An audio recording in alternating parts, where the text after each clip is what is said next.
और उधर स्वास्थ्य मंत्री टीएस सिंहदेव ने बयान दिया। दरअसल 2.5 साल के फॉर्मूले को लेकर उन्होंने एक बार फिर से अपनी बात कही और ये कहा कि चर्चा बहुत चली कि बाबा कब शपथ ले रहे हैं। हमसे जुड़े लोगों में ये बात रहती है, समन्वय से काम कर रहे हैं, संबंध बिगड़ने नहीं चाहिए। इसके साथ ही नक्सली हमले को लेकर भी उन्होंने बात की और ये कहा कि घटनाओं में कमी आई है, नक्सली हमलों का अंदाजा लगाना मुश्किल है। दंतेवाड़ा में नक्सली हमले में 10 जवान शहीद हुए हैं। क्या कुछ घटनाक्रम रहा और सरकार के क्या प्रयास हैं? हमारे साथ छत्तीसगढ़ सरकार के स्वास्थ्य मंत्री टीएस सिंहदेव जी हैं, उनसे बात करेंगे। सर, इस तरीके की घटनाक्रम हुआ, क्या लगता है कि 2023 के पहले एक दबाव शायद नक्सली बना रहे हैं या घटना के पीछे मंशा क्या देखते हैं? देखिए, छुप के जो वार करने वाला है उसको रोक पाना बहुत कठिन होता है। जो छुप के वार करता है उसको कंट्रोल कर पाना, उसका पूर्वानुमान लगा पाना बहुत बड़े क्षेत्र में बहुत मुश्किल होता है।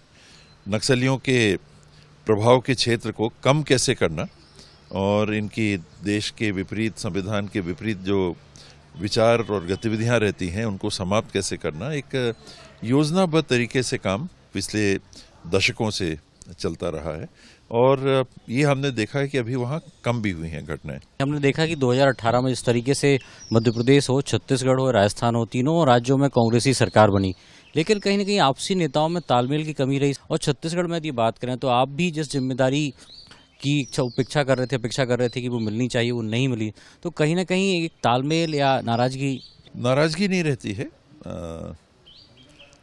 मीडिया में मेरे संदर्भ में ये खूब चला कि 2.5 साल की बात है, तो स्वाभाविक है कि सारे लोगों में भी इस बात की चर्चा या उम्मीद जग जाती है, जिसको कहें कि जुड़े हुए साथी जो रहते हैं और व्यक्तिगत तौर पे या क्षेत्र के हिसाब से या संपर्क और संबंध के हिसाब से छत्तीसगढ़ में भी तो रोज चर्चा होती, कब बन रहे हैं बाबा, कब बन रहे हैं, 2.5 साल पूरे हो रहे हैं, आपको जिम्मेदारी कब मिल रही है, अब बस कल शपथ होगी, परसों शपथ होगी, 1 हफ्ते बाद शपथ होगी।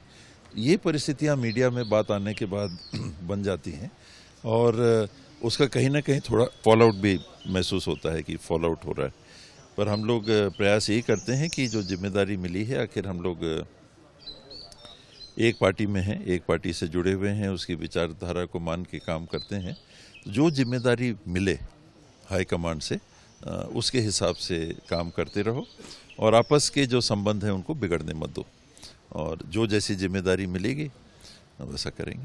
बिल्कुल, खासतौर से आपने सुना है किस तरीके से छत्तीसगढ़ में जो नक्सली हमला हुआ है उसको लेकर क्या उसका स्थायी हल है, उस पर सरकार लगातार प्रयास कर रही है। बहुत कुछ सरकार ने नियंत्रण किया भी है, लेकिन कहीं ना कहीं स्थायी हल को लेकर एक समय सीमा चाहिए और वही सरकार लगातार कर रही है। तो वहीं राजनीतिक भविष्य को लेकर स्पष्ट तौर पर कहना है कि कहीं ना कहीं जो बात आई थी, चाहे 2.5 साल की हो, तो उसको लेकर उम्मीद थी और लगातार उसको लेकर चर्चाएं भी हुई, लेकिन अब 5 साल पूरे होने हैं, लेकिन दोनों को मिलकर साथ काम करना है, वही साथ में काम कर रहे हैं और एक बार फिर चाहते हैं कि 2023 में कांग्रेस ही सरकार बने। अश्विनी सिंह के साथ सूरज शर्मा, बंसल न्यूज़, भोपाल।